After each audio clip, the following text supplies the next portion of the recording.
ভাই ওই দানবকে ধরতে পারবি তো? তোর কথা শুনি কিন্তু আমার ছেলেকে খেলতে দিয়েছি। হ্যাঁ হ্যাঁ ধরতে পারবো, মাঠময় লোক আছে, পালাতে পারবে না।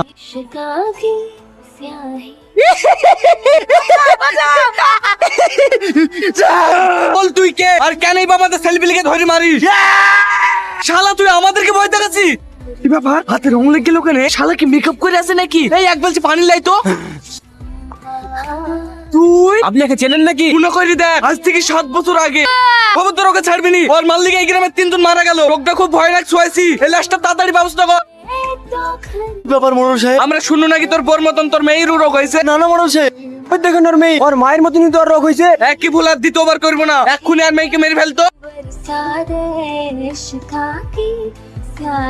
আজ তোরা বুঝতে পারছি টেলি হারানোর যন্ত্রণা কতটা কষ্ট। এদিন আমিও তোর পা ধরেছিলাম, কত অনুরোধ করেছি, কিন্তু আমার মেয়েকে তোরা রক্ষা করি। আমরা তো ভুল করেছি, কিন্তু তুই কত বড় ভুল করেছিস। গ্রামে অর্ধেক ছেলে মেয়ে তুই মেরে ফেলেছিস। আমি তোদের মতো জানোয়ার না।